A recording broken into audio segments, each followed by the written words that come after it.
3 में से एक शादी डिवोर्स में एंड करता है। छोटे बच्चे को हम क्या समझा सकते हैं कि भाई तुम्हारे 2 घर क्यों हैं, तुम्हारे फादर अलग क्यों रहते हैं। ऐसी कोई शादी नहीं है जहाँ पे कलेश नहीं होता। बच्चे हमेशा बोलते थे कि अरे तुम्हारी मम्मी पापा तो साथ में नहीं रहते, उनका तो डिवोर्स हो गया है। जब परिवार में कोई कॉन्फ्लिक्ट होता है, अनबन होता है, झगड़ा होता है, बच्चे इसको किस तरीके से समझते हैं। हम जब झगड़ा खत्म होता है उसके बाद क्या करते हैं, ये भी एक बहुत जरूरी बात है। जब तक बातें होती हैं तब तक तो ठीक है, लेकिन जहाँ पे आवाज ऊंची होने लग जाती है वहां पे लगता है कि ये क्या हो रहा है और क्यों हो रहा है। बच्चों को ऐसे लग रहा है कि हाँ, अगर मैं रिस्पॉन्सिबल नहीं हूँ मेरे हिसाब से, मगर मुझे कुछ करना चाहिए, क्योंकि ये दोनों में तो समझ ही नहीं है। मेरे परिवार में पेरेंट्स के बीच में कलेश होता था, मेरे दिमाग में सिर्फ ये बात आती थी कि कोई मुझे कहीं छोड़ ना जाए।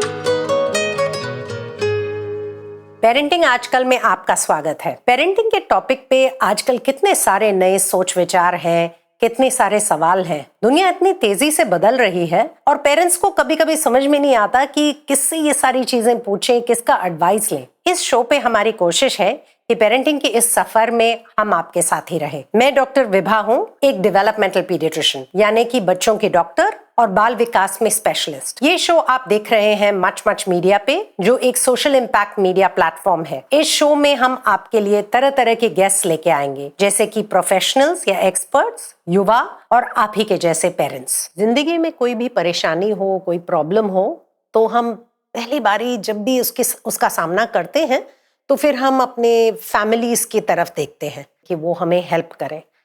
लेकिन कई बार ऐसे होता है कि परिवार ही मुश्किल या प्रॉब्लम बन जाता है। परिवार में कॉन्फ्लिक्ट होता है, लड़ाई होती है, अनबन होता है। तो उस समय हमें बच्चों के साथ क्या करना चाहिए, पेरेंट्स होते हुए हमें इसे कैसे संभालना चाहिए, इस विषय पर हम आज बात करने वाले हैं। आज हमारे स्टूडियो में 2 प्यारे दोस्त हैं। प्रियंका शाह, जो एक मेंटल हेल्थ प्रोफेशनल, एक काउंसलर और साइकोलॉजिस्ट हैं। वेलकम प्रियंका। और रचित पांडे एक डिसेबिलिटी प्रोफेशनल हैं, बेबेरी नाम की एक संस्था में काम करते हैं और वो फैमिली में तकलीफें जो हैं महसूस कर चुके हैं बचपन में और खुद की जिंदगी पे तो एक्सपर्ट है ही। वेलकम रचित। तो बात यहाँ से शुरू करें कि जब परिवार में कोई कॉन्फ्लिक्ट होता है, अनबन होता है, झगड़ा होता है पेरेंट्स के बीच में, खास करके मदर फादर के बीच में, माँ बाप के बीच में, तो बच्चे इसको किस तरीके से समझते हैं। कि जैसे मुझे याद है मेरे परिवार में ऐसे कोई खास बहुत बड़ी कॉन्फ्लिक्ट्स तो नहीं हुई थी, लेकिन इतना मुझे याद है कि जब भी आवाजें उठती थी और पेरेंट्स के बीच में किसी भी तरीके का कलेश होता था, तो उस वक्त मेरे दिमाग में सिर्फ ये बात आती थी कि कोई मुझे कहीं छोड़ ना जाए। और ये बहुत अजीब चीज है, क्योंकि मतलब किसी ने कभी छोड़ने का नाम नहीं लिया। तो प्रियंका, क्या ये नॉर्मल है कि बच्चे ऐसी चीजें सोचते हैं, उनके दिमाग में ऐसी चीजें आती हैं? तो पहली बात ये है कि जो कलेश आप बोल रहे हैं वो एक शादी का एक हिस्सा है। ऐसी कोई शादी नहीं है जहाँ पे कलेश नहीं होता। तो हम किस तरीके का कलेश है और क्या करते हैं उस कलेश में माँ बाप, उससे एक फर्क पड़ता है। हाँ, छोटे बच्चों को लगता है कि ये मेरी गलती है, वो उनको लगता है, मगर अगर माँ बाप उसके बाद बच्चे के साथ बैठ के बताए कि ये हमारे दोनों की बात है और हम दोनों आपस में सुलझा लेंगे, तो फिर बच्चे को वो असर उनको समझ पड़ता है। क्योंकि वो अगर 2-3 बार देखे कि माँ बाप के बीच में अगर कुछ कलेश हो रहा है तो वो ठीक हो रहे हैं। अगर बच्चा ये देखता है तो ये जो फीलिंग महसूस करता है, उसको लगता है कि मेरी गलती है, वो धीरे धीरे वो ये बात को समझ लेता है। तो प्रियंका, आपने जो कहा, मुझे 2 चीजें इसमें से उभर के आई। पहली बात तो ये कि ये जरूरी है कि माँ बाप बच्चे के साथ बात करें कि हो क्या रहा है, राइट? ये बच्चे को समझने की जरूरत है। और दूसरी बात ये कि बच्चे के दिमाग में जो हो रहा है, अक्सर माँ बाप को पहचानने में तकलीफ रहती है कि बच्चा सोच क्या रहा है। इसलिए और भी जरूरी है कि वो बच्चों को समझाएं कि ये सब उनके आमने सामने क्या हो रहा है। आपकी बात एकदम सही है। जब कलेश होता है वो तो हर फैमिली में, हर सिचुएशन में हम सब करते हैं। हम उसके बाद क्या करते हैं, हम किस हिसाब से उसके बाद बात करते एक दूसरे के साथ कि नहीं करते हैं, हम जब झगड़ा खत्म होता है उसके बाद क्या करते हैं, ये भी एक बहुत ज़रूरी बात है। क्योंकि बच्चे हमें देख रहे हैं, हमें लग रहा है कि बच्चों को समझ नहीं आ रहा है, मगर बच्चे बहुत सब कुछ समझ रहे हैं। वो भी देख रहे हैं कि कलेश है, मगर ये भी देख रहे हैं कि माँ बाप अभी एक दूसरे के साथ ठीक से बात कर रहे हैं, कि समझौता हो गया है। जी। अच्छा, और यानी कि कलेश होना बुरी चीज नहीं है, लड़ाई झगड़ा तो नॉर्मल हिस्सा है किसी भी फैमिली का, लेकिन बच्चे उसका क्या मतलब निकाल रहे हैं, कैसे समझ रहे हैं उसको, ये बहुत जरूरी है समझना और उनको समझाना कि क्या हो रहा है। क्योंकि कभी कभी बच्चों को लगता है कि माँ बाप जब बात नहीं करते उसके बारे में, उनको लगता है कि मैं अपने बच्चों को प्रोटेक्ट कर रहे हूँ, मगर अगर हम बात नहीं करते हैं तो उल्टा वो ज्यादा असर करता है। तो रचित, ये जो बात प्रियंका ने कही, आपके अनुभव में, आपको याद है, आप तो बहुत साल हो गए, आप जब छोटे थे तो आपके फैमिली में जो कॉन्फ्लिक्ट हुई थी या अनबन हुआ था, आपको याद है कि उस वक्त क्या हुआ था और उस वक्त आपके ऊपर क्या असर था? मेरे अनुभव में जहाँ तक मुझे याद है, और ये बहुत बचपन की बातें हैं, तो मतलब जितना मुझे याद है उतना मैं बता पाऊँगा। एंड शायद मेरे माँ बाप का एक अलग एक्सपीरियंस रहा होगा इसको लेके। सो जब तक बातें होती हैं तब तक तो ठीक है, लेकिन जहाँ पे आवाज़ ऊंची होने लग जाती है वहाँ पे लगता है कि ये क्या हो रहा है और क्यों हो रहा है। और मैं बहुत छोटा था उस टाइम पे जब ऐसे कुछ हुआ होगा मेरे सामने, बड़े होके भी हुआ है तो वो तो मैंने इग्नोर किया है। ठीक है, मैंने कहा तुम्हारी बातें हैं, तुम देख लो, नहीं साथ में रहा जा रहा तो छोड़ दो एक दूसरे को। बट बचपन की बातें, एक डर लगने लगता था कि मैं अपनी मम्मी के साथ रहता था बचपन में और पापा मेरे अलग रहते थे हल्द्वानी में। तो वो कभी कभी आते थे, जनरली तो बहुत अच्छा आउटिंग वगैरह होता था, लेकिन कभी कभी जो झगड़े हो गए, अगर आवाज़ ऊंची हो गई तब मुझे लगता था कि क्या हो रहा है, मतलब मैं कैसे हेल्प करूं जाके, कैसे। और पता नहीं, मुझे बचपन से अपनी मम्मी को लेके ना डर लगता था कि मेरी मम्मी को कुछ हो जाएगा, अगर मेरी मम्मी को कुछ हो गया तो मेरा क्या होगा। ठीक है, तो वो फियर जो था वो हमेशा इनबिल्ट था, तो उसकी वजह से लगता था कि कुछ हो गया तो मेरा क्या होगा बेसिकली।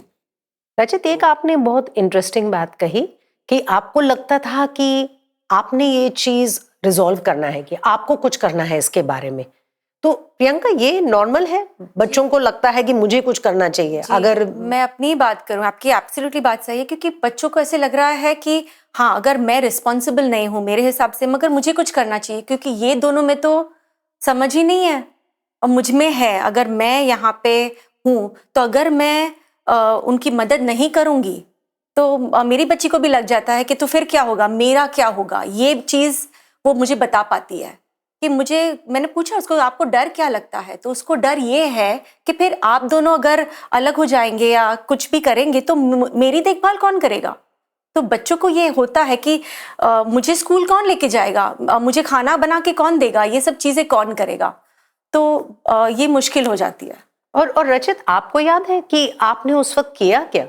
ये जो मन में ये भावना आती थी कि मुझे कुछ करना चाहिए, तो आप क्या करते थे? क्या आप अपने मम्मी की ज्यादा मदद करने की कोशिश करते थे या अपने पेरेंट्स को मिलाने की कोशिश करते थे? आप क्या करते थे? मुझे याद है एक बार क्या हुआ था कि हम लोग खाना खा के कहीं से वापस आ रहे थे, इवनिंग टाइम था। एंड फिर मम्मी ने बोला तुम घर जाओ, हम लोग थोड़ा सा ड्राइव करके आते हैं, प्रॉबेबली उनको कुछ बातें करनी होंगी। तो मैंने नहीं जाने दिया, मैंने कहा नहीं मैं भी चलूँगा। एंड मेरी एज क्या रही होगी उस टाइम पे, 5-6 साल, ज़्यादा नहीं, बहुत छोटा था मैं। तो मैंने नहीं जाने दिया अपनी मम्मी को, मैंने बोला नहीं नहीं मैं भी जाऊँगा, क्योंकि मेरे अंदर कहीं ना कहीं वो डर था कि ये लोग वापस नहीं आएंगे। आई डोंट नो क्यों, बट वो डर था। उसके पीछे लॉजिक क्या था मुझे नहीं पता, बट मुझे वो डर आज तक याद है कि वो लोग वापस नहीं आएंगे। बट एक अच्छी चीज़ थी जो कि शायद मेरे माँ बाप ने बाद में प्रैक्टिस करी, जो कि मैं शेयर करना चाहूँगा, कि वो लोग ना अपने आर्ग्यूमेंट्स लिख के करते थे। और ये मुझे बहुत सालों के बाद पता चला। एक दिन मेरे हाथ एक डायरी लगी तो उसमें एक लाइन लिखी हुई थी और बहुत ही ड्रामेटिक लाइन थी, ठीक है, ड्रामा से भरी हुई फैमिली। फिर मैंने वो पूरा पढ़ लिया आउट ऑफ क्यूरियोसिटी। एक कहानी नरेट करी हुई थी दोनों ने, एंड उसमें बिल्कुल आर्ग्यूमेंट चल रहा था फुल ऑन, एंड वो मुझे आज भी याद है, but that was kind of good for me because फिर वो मेरे सामने नहीं हो रहा था। वो लिख के जब होता है तो एक क्लैरिटी भी आती है थॉट्स की, एंड जब आप उसको बाद में पढ़ते हो तो आई एम श्योर, मैंने तो आज तक अपनी जितनी भी डायरीज पढ़ी है मुझे लगता था क्या मैंने किया है। लेकिन जो रचित बोल रहे हैं प्रियंका कि उन्हें उस वक्त 5 साल के बच्चे होते हुए ये एहसास था कि कुछ चल रहा है यहाँ पे, और शायद मैं इन्हें खो दूं तो मैं इन्हें जाने नहीं दूंगा कहीं बाहर। तो ये चीज क्यों होता है? बच्चे की सोच ऐसे क्यों होती है कि मुझे छोड़ के चले जाएंगे और मैं कुछ कर सकता हूँ इस चीज को ठीक करने के लिए? मेरे हिसाब से बोलते हैं ना कि वो इंस्टिंक्ट होती है। जब छोटे होते हैं तो हमारी क्या एक आइडिया होती है कि सेल्फ प्रेजर्वेशन, हमें खुद का ध्यान रखना है। और खुद का ध्यान कैसे रखते हैं? क्योंकि जो लोग हमारी देखभाल करते हैं हमें उनको खुश रखना है तो ही हमारी देखभाल होगी। ये हम बहुत जल्दी समझ जाते हैं। एनिमल्स भी होते हैं, ह्यूमन बींग्स होते हैं, कि अगर मुझे सर्वाइव करना है या मुझे ये दुनिया में रहना है तो जो लोग मेरी देखभाल कर रहे हैं उनको ठीक ठाक रखना पड़ेगा, क्योंकि मैं तो खुद अपनी देखभाल नहीं कर पाऊंगा। तो ये उस बात से आता है। तो ये आपके आंसर हो गई रचित, जो आपने कहा कि मुझे पता ही नहीं क्यों ऐसे मैंने सोचा। लेकिन रचित, आपने बाकी बच्चों को कैसे समझाया? क्योंकि आप कहाँ पे बड़े हुए थे? उत्तरांचल में ना? लखनऊ में। लखनऊ में, अच्छा। तो आप जहाँ लखनऊ में बड़े हुए थे तो वहाँ पे स्कूल में जाते थे, बाकियों के मदर फादर तो साथ में रहते थे, तो ये बात आप कैसे समझाते थे कि मेरे फादर साथ में नहीं रहते हैं? बाकी बच्चे क्या आपसे पूछते थे या कुछ मजाक उड़ाते थे? ऐसे कुछ माहौल था?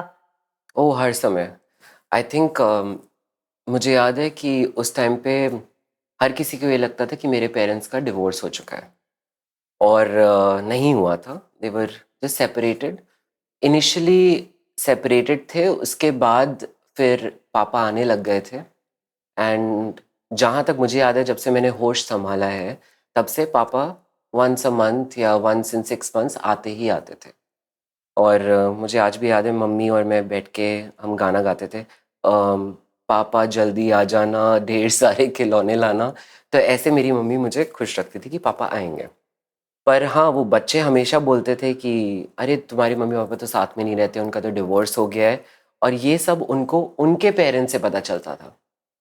ठीक है, मतलब वो सोसाइटी गॉसिप जो जिसे बोलते हैं कि बातें हो रही हैं इधर उधर, तो मतलब लोग बातें करते हैं, और कहीं ना कहीं वो बॉदर करता था, बहुत ज़्यादा बॉदर करता था। मुझे याद है कि मेरे स्कूल में बाकी बच्चों के मम्मी पापा उनको लेने आते थे, तो वो चीज़ मुझे बहुत परेशान करती थी कि मेरे मम्मी पापा क्यों नहीं आते। लेकिन कहीं ना कहीं बचपन से ही एक अंडरस्टैंडिंग था कि मेरी मम्मी सुबह 9 से 5 जॉब करती है, पापा यहाँ पे नहीं रहते हैं, तो वो कैसे आएंगे। और मेरा स्कूल जो था वो डे बोर्डिंग था, मतलब सुबह 9 से लेके शाम को 5 बजे तक। उसके बाद मेरा घर से स्कूल बहुत पास था, तो रिक्शा लगा हुआ था जिसमें वो मुझे लेकर जाता था। बट वो परेशान कहीं ना कहीं वो चीज़ करती थी, लेकिन साथ साथ एक अंडरस्टैंडिंग बन गई थी कि ऐसा ही रहने वाला है ये।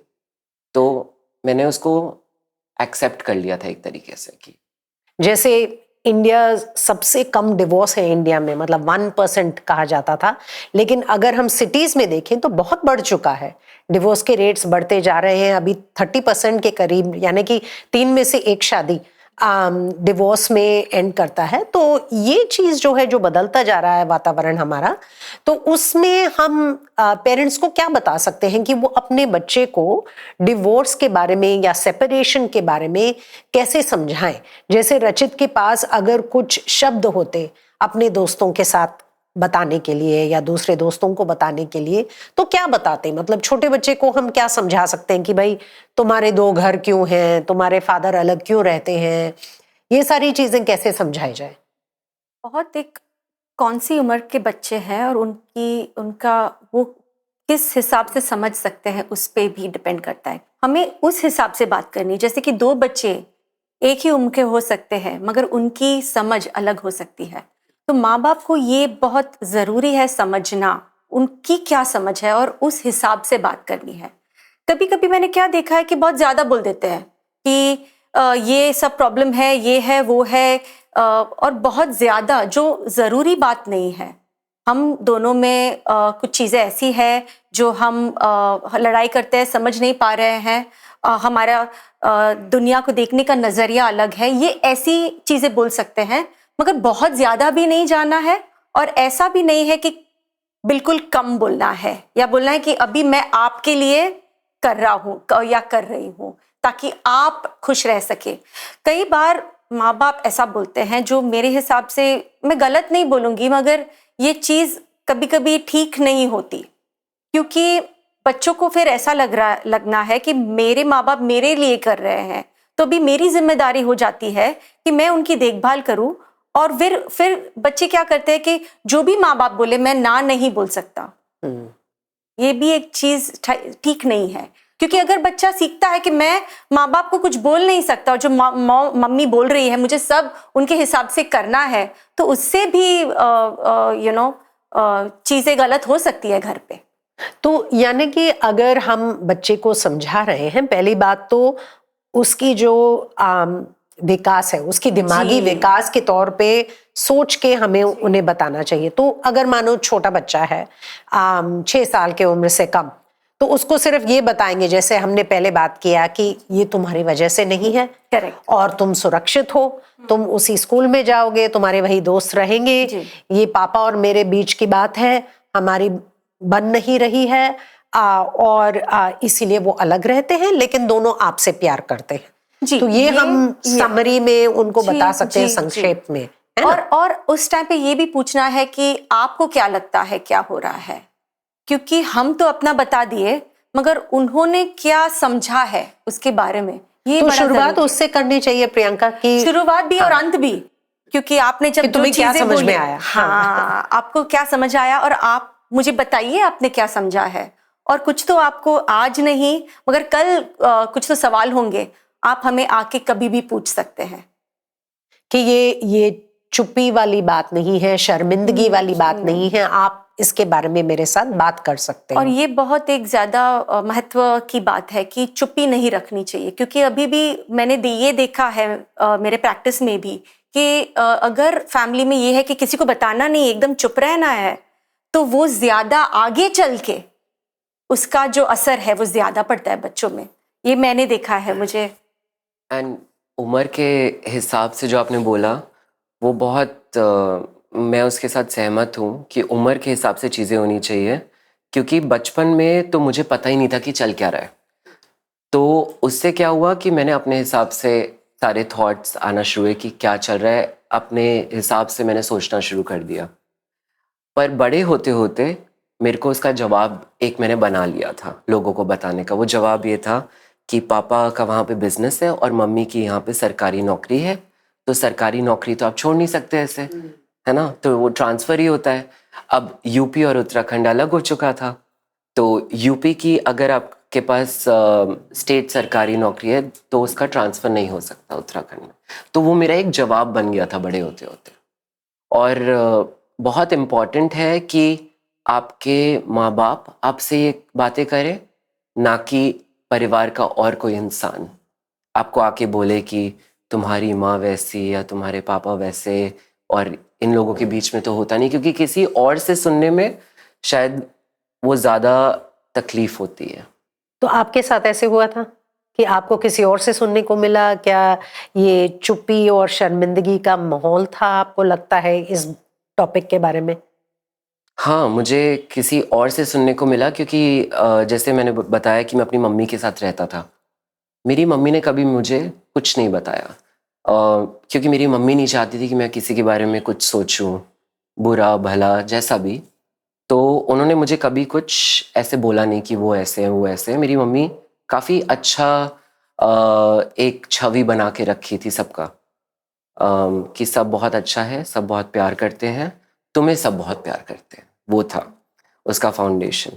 पर बड़े होते होते बहुत सारे लोगों ने बहुत कुछ बोला, जिससे मुझे मेरी माँ कभी गलत नहीं लगी, मुझे उससे वो गलत लगे, क्योंकि जिस तरीके से उन्होंने बोला, मतलब मेरा मैच्योरिटी इतनी आ गई थी कि फिर मुझे वो समझ में आने लग गया था कि दूसरे लोग क्या बोल रहे हैं, कि वो गॉसिप कर रहे हैं उसके बारे में, फिर उसको वो बात आपको अच्छी नहीं लगी, राइट?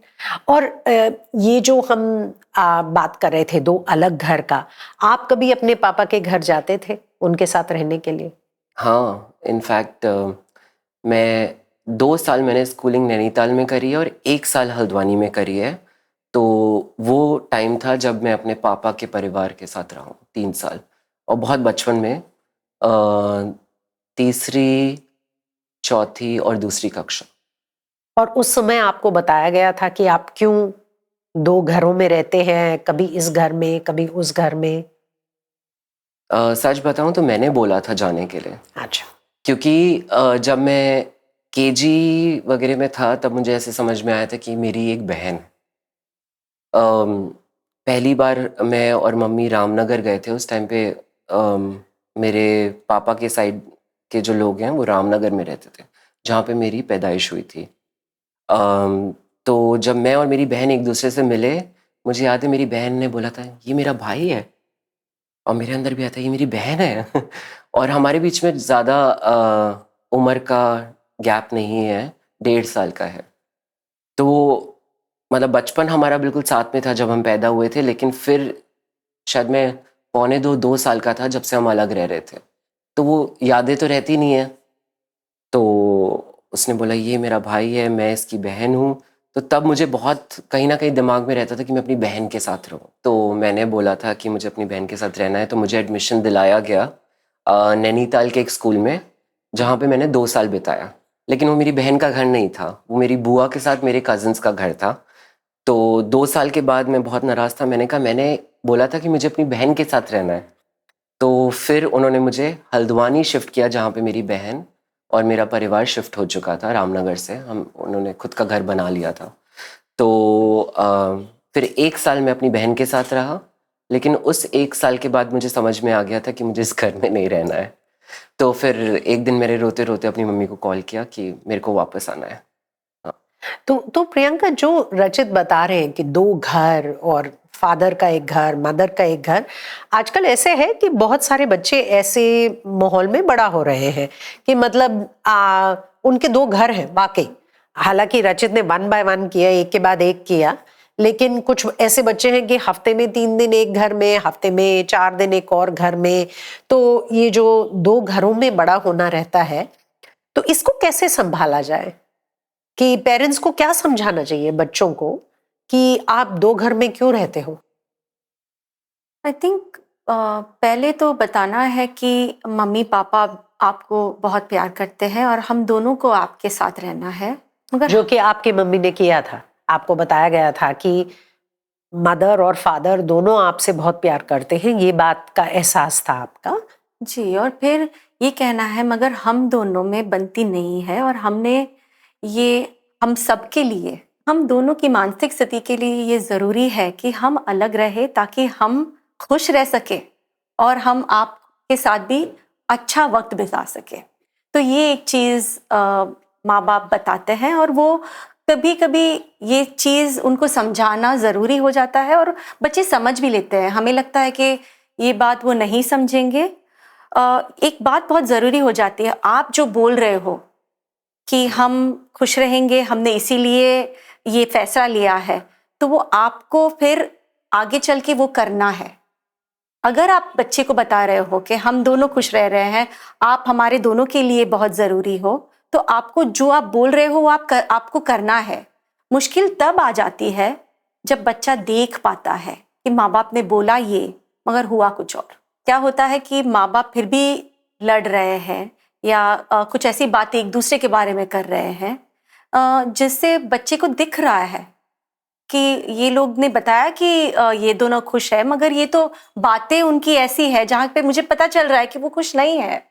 तो इससे आगे चल के कभी कभी मुश्किल हो सकती है। मतलब अगर उन्होंने बच्चे के सामने दूसरे पेरेंट की निंदा की जी। या उसके बारे में कुछ बुरा कहा, तो ये बात बच्चे समझ जाते हैं कि कहा तो उन्होंने ऐसे था, कि हम लोग मतलब एकदम शांति से सेपरेट हो रहे हैं, लेकिन वास्तविकता में ऐसे हो रहा है तो वो समझ जाते हैं। और कभी ऐसे भी नहीं होता कि खुल के आ जाती है बात। कभी कभी माँ बाप अलग तरीके से करते हैं, जैसे कि माँ ऐसे बोल सकती है कि मैं तो सिर्फ तेरे लिए जिंदा हूं। तो अगर हम सोचे तो माँ को लगता है कि वो बोल रहे बच्चे को कि आप मेरे लिए इतनी इम्पोर्टेंट हो, या आपकी महत्व ये है मेरी जिंदगी में, आप मुझे खुशी देते हो। मगर बच्चा कुछ और सुन रहा है। बच्चा देख रहा है कि अभी मुझे मेरी माँ की या मेरे बाप की उतनी देखभाल करनी पड़ेगी, क्योंकि अगर ये मेरे लिए जिंदा है कि माँ का जिंदा रहना मेरे पे निर्भर है, वो बहुत बड़ी रिस्पॉन्सिबिलिटी हो जाती है। और वो बच्चे पे। भी वो छोटा बच्चा वो पूरी बात समझ नहीं पाता, मगर वो जहन में रह जाती है। तो आगे चल के उस बच्चे को याद आता है कि मेरी माँ ने ये बोला था, तो उससे वो प्रभाव एक अलग पड़ जाता है। और बहुत आगे चल के छोटी छोटी चीजों में ये प्रभाव दिखता है। जैसे कि जब मैं काम करती हूँ और मैं देखती हूँ कि ये माँ या बाप के लिए ये इतना कुछ भी करने को क्यों तैयार है, जो बाउंड्रीज होती है कुछ भी वो क्यों नहीं है, तो ये बात खुल के आती है कि बचपन में ये उसे कहा गया था। तो इसके बारे में थोड़ा और कहेंगे प्रियंका कि जैसे बच्चे बड़े होते हैं, एडोलेसेंट हो जाते हैं, किशोरी अवस्था में आते हैं, तो उस वक्त बच्चे को अलग तरीके से ये चीज बताया जाना चाहिए, क्योंकि एक तो पेरेंट्स को लगता है कि हमने भाई बता दिया इसको, ये बच्चा जब 6 साल की थी मैंने बता दिया, अब और बताने की क्या जरूरत है, जो है सो है। तो बड़े होके बच्चे इस चीज को कैसे समझते हैं? एक बहुत जरूरी बात की आपने, क्योंकि हम सोचते हैं कि हमने अगर 6 साल पे बात कर ली तो हो गया, मगर हमें ये बात समझनी है कि वो 6 साल का बच्चा तो 6 साल के बच्चे के हिसाब से ही समझेगा, मगर वो जब 11-12 साल का होगा तो उसकी वो बड़ा हो चुका है, उसकी समझ बढ़ गई है। तो शायद ऐसी चीजें हैं जो हमें वापस उसे समझानी है, जो ये बड़ा बच्चा समझ सके, जो आप छोटे बच्चे को नहीं बोल सकते थे, मगर वो चीज आज उठ के आनी चाहिए। तो ये एक बार का एक कॉन्वर्सेशन या बात नहीं है, ये बच्चे जैसे बड़े होते जाते हैं हमें वो चीज अलग तरीके से वापस बतानी है। रचित, आपको याद है कि जैसे आप बड़े हुए, 13-14 इयर्स के हुए, टीनेजर बन गए, तो आपकी समझ इस विषय के बारे में कैसे बदल गई? मेरी समझ ऐसे बदली कि मैंने ना सवाल पूछने शुरू कर दिए थे, और सवाल मैंने एक ऐसे इंसान से पूछे जिनका मुझे पता था कि वो बहुत ही बैलेंस्ड या न्यूट्रल अप्रोच रहेगा उनका बताने का। यानी कि पेरेंट्स के बीच में साइड नहीं लेंगे कि हाँ। तुम्हारी माँ गलत है या पिताजी गलत हैं। हाँ उन्होंने एकदम बैलेंस होके आपको समझाया। हाँ, तो जब उन्होंने मुझे समझाया तो मुझे समझ में आया कि हुआ क्या था, कहाँ ये सब स्टार्ट हुआ। तो उससे मुझे ये समझ में आया कि शायद मेरे माता पिता में से कोई गलत नहीं था। एंड जो आपने बात करी वो सैक्रिफाइस वाली, कि पेरेंट्स कहते हैं कि तुम्हारी वजह से जिंदा हूँ, कहीं ना कहीं वो लगता था कि अगर मैं नहीं होता और मेरी बहन नहीं होती तो क्या ये ज़्यादा खुश रह पाते। तो अपनी तरफ ब्लेम या गलती समझने की संभावना है बच्चों में। अच्छा, और ये आपने कहा कि आपकी बहन और आप अलग अलग घर में पले, तो अभी आपकी रिलेशनशिप कैसी है अपने सिस्टर के साथ? बहुत अच्छी है। अच्छी है। अच्छा। मैं और मेरी बहन हम कभी कभी मिलते हैं क्योंकि अलग अलग शहरों में रहते हैं, उसकी शादी हो चुकी है, लेकिन हमारी रिलेशनशिप एंड बहुत ही सरप्राइज के साथ ये मैं बोल रहा हूँ कि कभी साथ में ना रहने के बाद भी हमारे बीच में जो प्यार है वो कभी भी कम नहीं हुआ है। और कैसे बना वो प्यार ये भी मुझे याद नहीं है, पर लेकिन हमेशा से था। करीब महसूस करते हैं आप उसके? बहुत ज़्यादा, और वो भी मेरे, क्योंकि शायद बचपन से हम दोनों अलग अलग रहे, शायद बहुत सारी चीज़ें एक जैसी हुई, दोनों के मन में शायद सेम तरीके के सवाल रहे होंगे। तो मुझे लगता है कहीं ना कहीं वो ट्रॉमा वर्ड आ जाता है कि शेयर्ड ट्रॉमा जो दोनों को रहा, उसकी वजह से भी शायद क्या पता क्लोज आए हों। दोनों की जिंदगी में जो परेशानियां थी, हाँ। अकेले पलने की, एक पेरेंट के साथ पलने की, वो आप दोनों को करीब लेके आई? मुझे ऐसा लगता है अब बड़े होने के बाद। पर मैंने एक गाना मैंने रिसेंटली सुना था, तो उसके बारे में बताऊंगा। उसमें एक लाइन थी, आजा लड़े अब खिलौनों के लिए। एंड वो गाना सुन के एकदम अरिजीत से, सिंह का गाना। अरिजीत सिंह का, और मुझे रिसेंटली हिट किया। मैंने कहा हमने कभी लड़ाई नहीं करी है खिलौनों के लिए। तो मतलब वो मेरे आसपास रहा नहीं। हाउएवर मेरे कज़न है, उनका नाम है मुकुंद। वो और मैं सेम उम्र के हैं, तो हम साथ में पले बड़े हैं, एक घर में नहीं बट बहुत आसपास। और उनके साथ मेरा रिलेशनशिप ऐसा है जैसे वो मेरे सगे खुद के भाई रहे हो। मतलब लड़ाई झगड़ा हुआ उनके साथ? ओह बहुत, आज तक होता है। अभी भी वो मुझे बोलेगा, कभी कभी मुझे बोलेगा, भाई, अगर वो भाई बोल रहा है मतलब उसको कुछ चाहिए, ठीक है। अगर वो रचित बोल रहा है मतलब वो नॉर्मल है, ठीक है। और जब गुस्सा आता है तो अलग अलग शब्द भी निकलते हैं। तो मुकुंद को इंटेलेक्चुअल डिसेबिलिटी है, पर हम सेम उम्र के हैं, तो हमारा अपब्रिंगिंग साथ में हुआ। एंड शायद उन्हीं की वजह से आज मैं इस चेयर पे हूँ। और उन्हीं की वजह से शायद आपने ये प्रोफेशन भी चुना, उन्हीं की वजह से disabled लोगों के प्रोफेशन साथ। चुना। प्रियंका, जो रचित बता रहे हैं, मतलब उनके मुकुंद के साथ लड़ाई झगड़ा करने की, मुझे याद है कि मैं अपनी बेटी को अपने सिस्टर इन लॉ के डिवोर्स के बारे में बता रही थी। तो मैंने उसको बताया कि देखो, ऐसे होता है कि जब दो लोग आपस में बहुत झगड़ा करते हैं और एक दूसरे से प्यार करना खत्म हो चुका है, और तो इससे अच्छा कि एक ही घर में लड़ाई झगड़ा करने से वो दो अलग घर में रहे, ये ज्यादा बेहतर रहेगा। तो इसे डिवोर्स कहते हैं। तो वो सुनती रह गई, 9 साल की थी। फिर उसने कहा कि मम्मा, मैं अपने भाई से डिवोर्स कर सकती हूँ। मैंने कहा नहीं, ऐसे नहीं। फिर उसने कहा कि आप ही ने तो कहा था कि किसी की बहुत ज्यादा झगड़ा होती है और वो एक दूसरे से प्यार नहीं करते, तो अलग अलग घर में चले जाते हैं।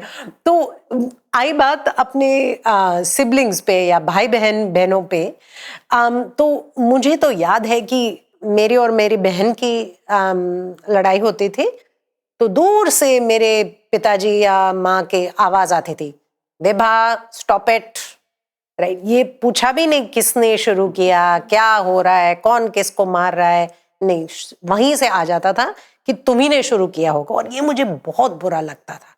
तो आपके अनुभव में भाई बहनों के साथ, दो भाइयों के साथ, बहनों के साथ, जो भी सिबलिंग्स रहते हैं, उनमें ऐसे जो अनबन होता है, ये चीज माँ बाप को कैसे संभालना चाहिए?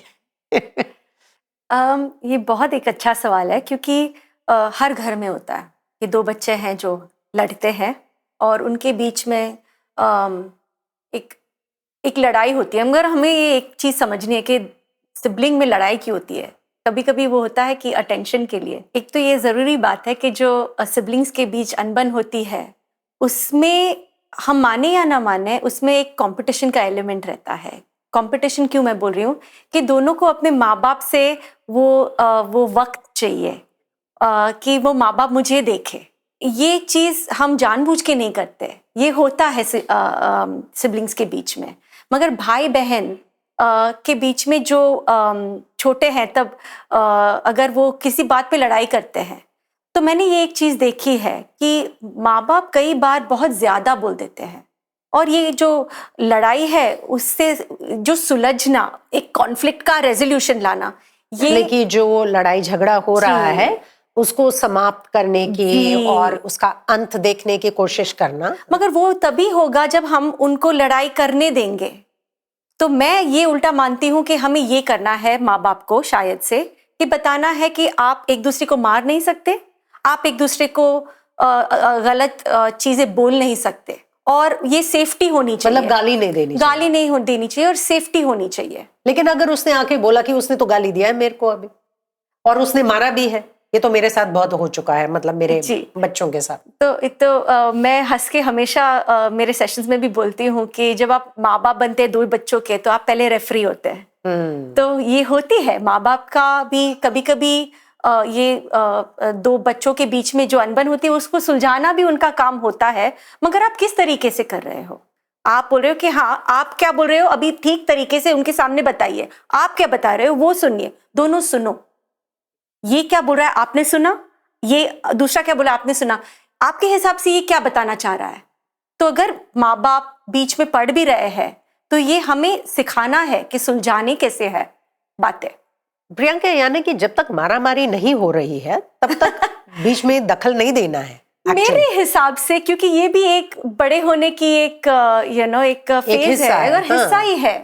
तो हम कभी कभी बहुत ज्यादा करते हैं, नहीं तो बिल्कुल भी पीछे हट जाते हैं।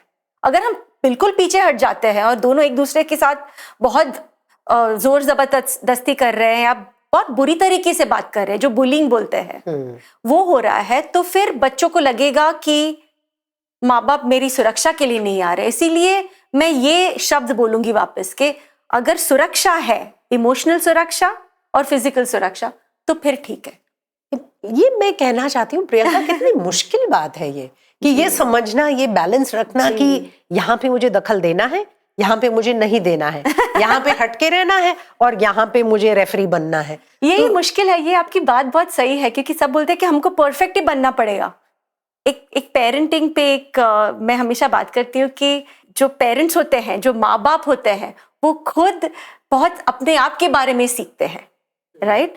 तो कि जितना बच्चे हमसे सीखते हैं उतना हम भी बच्चों से सीखते हैं। हाँ, तो हम कभी कभी ज्यादा भी बोल देंगे, वो भी ठीक है, और कभी कभी कम। मगर हमें हमारे बच्चों के पास में भी जाके बोलना है कि मैंने जो उस दिन बोला था, मैंने सोचा उसके बारे में, मैं शायद गलत थी। तो ये एक डायलॉग चलना चाहिए और कि हम भी खुले आम से मतलब अपनी गलती कबूल करें और ये बताएं कि मेरे से गलती हो गई थी। अच्छा प्रियंका, एक और चीज आपने कहा कि बच्चे एक्चुअली लड़ते झगड़ते हैं माँ बाप के सामने इसलिए कि वो माँ बाप का ध्यान चाहते हैं अपनी तरफ। मेरे हिसाब से तो क्या फिर हम पेरेंट्स को ये सलाह दे सकते हैं कि एक बच्चे के साथ कुछ समय अकेले से बिताएं अगर मुमकिन हो? बहुत बहुत जरूरी है, क्योंकि दोनों बच्चों का जो हमने बात की कि दोनों उम्र में भी अलग है, मगर उनका जो इमोशनल माइंडसेट भी होता है, जो वो भी अलग होता है। तो अब अलग बच्चों के साथ वक्त बिताए जो उनके लिए अच्छा है। तो दोनों बच्चों के साथ, वो फैमिली के साथ भी वक्त बिताना है, मगर अलग अलग भी एक जरूरी हो जाता है। यानी कि एक बच्चे को स्कूल ड्रॉप करते वक्त उसके साथ बातें करें, दूसरे बच्चे के साथ मतलब उसको कुछ और क्रिकेट खेल लो उनके साथ। अच्छा, तो अलग चीज है, क्योंकि ये बच्चे को की भाषा अलग हो सकती है और ये बच्चे की भाषा अलग हो सकती है। जैसे कि मैं और मेरी बेटी, हम दोनों को बहुत अच्छा लगता है कि हम लंच के लिए चले गए, तो वो हम दोनों का एक रिलेशनशिप है। और उसके मेरे हस्बैंड के साथ वो मतलब वो ट्रिप के लिए जाएगी, तड़ोबा चली जाएगी, क्योंकि वो उसका एक रिलेशनशिप है। अच्छा, तो यानी कि हाँ, हर बच्चे के लिए अलग है और हर पेरेंट के लिए अलग एक अलग स्पेस हो जाती है, और ये बहुत जरूरी है। और वो बच्चा बड़ा होकर ये सब याद करता है। मुझे याद है जब मैंने मेरी मॉम के साथ या डैड के साथ, माता पिता के साथ अलग वक्त जो बिताया, और उससे मेरे अंदर बहुत एक प्रभाव हुआ है, अच्छा प्रभाव। और रचित, आपके साथ कैसे? मतलब आपको याद है कि आपके पेरेंट्स आपके साथ अलग समय बिताते थे? ऑफ कोर्स आप अलग रहते थे अपने बहन से, लेकिन आप दोनों को अलग तरीके से ट्रीट करते थे कि आपको क्या लगता है? मुझे नहीं लगता कि पेरेंट्स अलग तरीके से ट्रीट करते थे, पर मेरी बहन को बहुत कम समय मिला है दोनों से ही, क्योंकि मम्मी मेरे साथ रहती थी और पापा का बिजनेस में ध्यान था उस टाइम पे, तो वो ज़्यादातर घर से बाहर ही रहते थे। तो मेरी बहन रहती थी दादी के साथ और चाचा के साथ। तो मैं इस मामले में थोड़ा सा लकी रहा हूँ, प्यार मुझे ज़्यादा मिला है दोनों तरफ से। एक तरफ क्योंकि लड़का, तो वहाँ पे एक वो जेंडर बायस था कहीं ना कहीं, भले कोई बोले ना, पर वो था और वो दिखता था, महसूस भी होता था। दूसरी तरफ जो मेरी मम्मी की साइड का फैमिली है, वो बहुत प्रोग्रेसिव है, एडुकेटेड हैं, माइंडसेट बहुत ओपन है। पर क्योंकि मेरी बहन इधर नहीं रहती थी लखनऊ में, तो उसको उनके साथ कम समय मिला। तो मेरी परवरिश इस साइड के फैमिली में हुई थी, एंड जिसकी वजह से शायद मेरी लाइफ में मुझे ज़्यादा अपॉर्चुनिटीज़ मिली हैं, एंड प्यार भी ऑफ कोर्स मुझे लगता है कि मुझे ज़्यादा मिला है। लेकिन ये सब सोच के, जानते हुए भी आपकी बहन आपको मतलब रिजेंट नहीं करती है, गुस्सा नहीं होती है आपको कि तुमको तो सब कुछ मिल गया और तुम्हारी तो जिंदगी मतलब ज्यादा अपॉर्चुनिटीज वाली जिंदगी हो गई। तो वो कैसे आपके साथ के आपकी रिलेशनशिप, आप दोनों की रिलेशनशिप में उसका क्या असर हुआ? मेरी बहन ना बहुत मैच्योर है और वो बचपन से ही ऐसी रही है। इनफैक्ट ये सब देखने के बाद भी उसने मुझे, जैसे आपने कहा, रिजेंट नहीं किया, उसको कभी मुझसे दिक्कत नहीं हुई है। इनफैक्ट मुझे आज तक याद है, एक बार अराउंड 16 साल की उम्र में मुझे दिल्ली शिफ्ट होना था।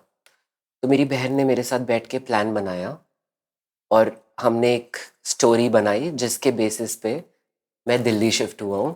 और उसने मुझे हेल्प करी, ये जानते हुए भी कि शायद वो कभी घर से बाहर ना निकल पाए। वो चाहती थी कि मैं घर से बाहर निकल जाऊं जिससे मेरी लाइफ बेटर हो। घर से निकलने का बहाना यानी कि उसने आपके साथ शहर मिलके छोड़ने का। शहर हाँ, छोड़ने का। हाँ। अच्छा। पर मेरी बहन ऐसी है कि उसे पता है कि मेरा भाई सक्सेसफुल होगा तो मेरी लाइफ अच्छी होगी। पैसे तो वो मुझे दे ही देगा, गिफ्ट्स भी दे देगा। अभी उसकी शादी हो गई, लेकिन रचित ज़रा मेरा फ़ोन ख़राब हो गया है, दूसरा आईफोन चाहिए। ठीक है रचित, मेरा लैपटॉप ख़राब हो गया है, लैपटॉप चाहिए। रचित, मुझे बिजनेस स्टार्ट करना है, तुम पैसे दो। मतलब मैंने कहा तुम्हारी शादी हो गई है, तुम मुझे क्यों कॉल करती हो? कहती मुझे अपने पति से मांगना अच्छा नहीं लगता। तो एक तरीके से उसको भी पता है कि रचित उसको कभी मना नहीं करेगा। तो हमारे बीच में एक अलग ही रिलेशनशिप है, जिस आई मीन ये जो सारी चीज़ें हुई उसका इम्पैक्ट हम दोनों पे नहीं पड़ा। And fingers crossed, very fortunate, very lucky कि ऐसा हुआ, क्योंकि आई नो कि सिबलिंग रिलेशनशिप, मेरे आसपास के बहुत सारे लोग हैं जिनकी ऐसी नहीं है। इनफैक्ट हमारे माता पिता की जनरेशन में जो मैं ज़्यादातर देखता हूँ, सब बड़े हो गए और सब अलग अलग हैं।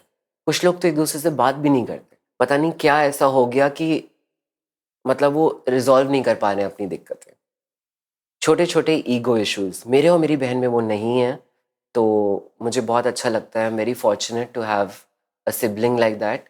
पर जहाँ तक प्रियंका ने बोला था पेरेंटिंग के बारे में, मैं एक चीज़ बोलना चाहूँगा, और ये अब मैं बोल सकता हूँ एक लेवल ऑफ मैच्योरिटी के बाद और इस फील्ड में, मेंटल हेल्थ फील्ड में काम करने के बाद, कि पेरेंटिंग सीखी नहीं जा सकती है एंड कोई एक्सपर्ट नहीं हो सकता। जैसा आपने कहा कि पेरेंट्स बच्चों से सीखते हैं, बच्चे पेरेंट्स से सीखते हैं, और दोनों गलतियां करेंगे। पर अगर पेरेंट्स अपनी गलती एक्सेप्ट करना शुरू कर दें कि हाँ ये हमसे हुआ and we are sorry about it, हम माफ़ी मांगते हैं। नॉट दैट कि हमें अच्छा लगेगा कि हमारे पेरेंट्स हमसे माफ़ी मांगे, पर जस्ट द फैक्ट कि वो एक्नॉलेज कर रहे हैं कि हाँ, कि वो कबूल करें कबूल कि करें उस कि वक्त हमारे पास हाँ। इतना ही नॉलेज था और उसके साथ हमने इतना ही किया। प्रियंका, आपको डैड कुछ ऐड करना चाहेंगे? नहीं नहीं, ये बहुत एक सही बात बताई है कि ये बहुत ज़रूरी हो जाता है। नहीं तो हम भी बड़े होके क्या सोचते हैं कि मेरे माँ बाप गलती कर ही नहीं सकते, क्योंकि उन्होंने खुद ने हमको ये सिखाया है, हम खुद नहीं सीखे। हमारे माँ बाप अगर हमसे नहीं कहते कि गलती हुई तो वो सही होंगे। तो आगे चल के जब हम देख पाते हैं कि उनमें गलतियां हैं, तो वो सहन नहीं हो पाती, हमसे सहन नहीं होता कि हमारे माँ बाप ऐसे कैसे कर सकते हैं। और शायद ही हमें खुद में गलतियां नजर आए तो वो भी हमें सहन नहीं हो पाती हमसे, है ना? देखो, छोटे बच्चे जब माँ बाप की गलती देखते हैं, उनको उनकी गलती कभी नहीं दिखती, उनको लगता है कि गलती उनमें है। तो बड़े होके उनको पता चलता है कि ये जो चीज है वो गलत थी, और वो खुद पे वो भरोसा नहीं कर पाते। कई बार मैंने ये देखा है।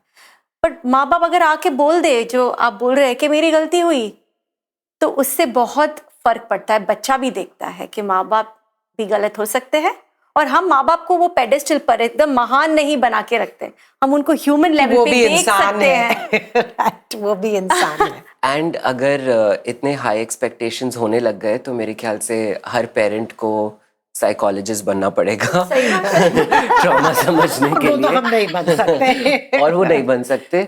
लेकिन आजकल बहुत ज़्यादा कॉन्वर्सेशन सुनने को मिलती है, बातें सुनने को मिलती है अबाउट जनरेशनल ट्रॉमा।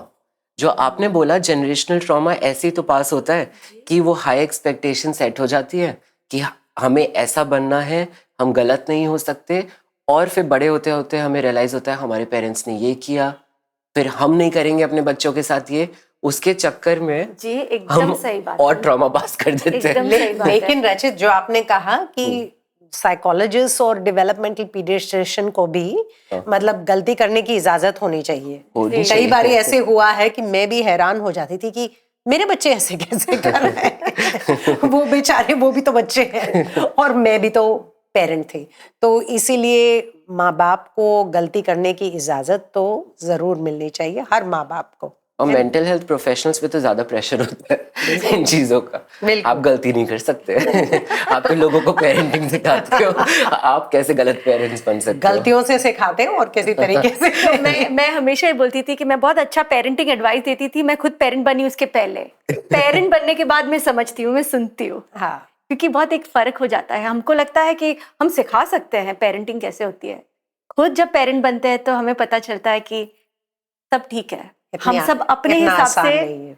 कोशिश कर रहे हैं। तो उसी पे हम अपने थोड़े क्विक आंसर्स वाले जी। क्वेश्चंस पे आते हैं। बाउंड्री किसे कहते हैं? फैमिली के साथ बाउंड्री कैसे रखनी चाहिए?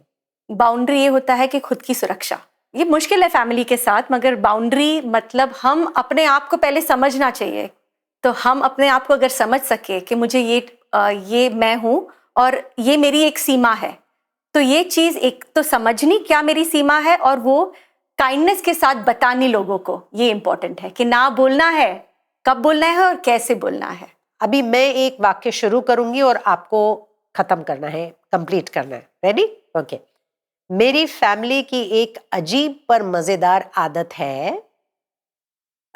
हर चीज को बहुत इंटेलेक्चुअलाइज करना।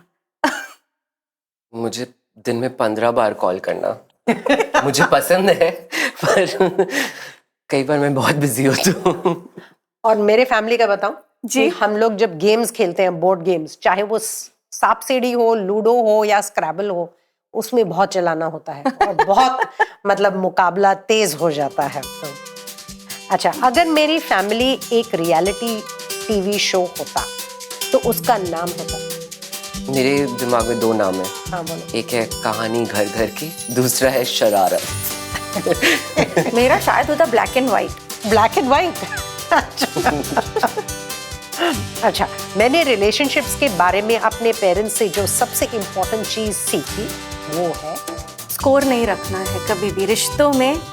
आप दो, दिल से दो, मगर वो उम्मीद मत रखो कि आपको वापस उसी हिसाब से मिलना चाहिए। बहुत जरूरी था ये। लड़ाई के बाद प्यार भी जरूरी है। अच्छा, जब सब बदल रहा था तब जिस एक चीज ने मुझे एडजस्ट करने में मदद किया वो है खुद पे भरोसा। मेरा भी सेम जवाब था, खुद पे भरोसा। आपके जो फाउंडेशनल वैल्यूज होते हैं। चलिए, उसी के साथ हम आज का सेशन एंड करते हैं। आपसे इतनी सारी सुंदर बातें सुनने को मिली और सीखने को मिली, उसके लिए बहुत बहुत धन्यवाद। Thank you so much. Thank you. तो आपको क्या लगता है, जब माँ बाप घर में लड़ाई करते हैं या उनके बीच में अनबन होती है तो बच्चों पे असर पड़ता है कि नहीं? क्या आपने कभी अपने खुद के घर में या किसी और के घर में देखा है पेरेंट्स के बीच में अनबन होती है तो बच्चे कैसे रिएक्ट करते हैं? मुझे आप सभी से जानना है। आइए कमेंट्स में बात करते हैं। अगर आपने अभी तक पेरेंटिंग आजकल के बाकी एपिसोड्स नहीं देखे हैं तो आप YouTube में मच मच मीडिया के चैनल पे देख सकते हैं। हर हफ्ते एक नया एपिसोड रिलीज होगा, देखना मत भूलना।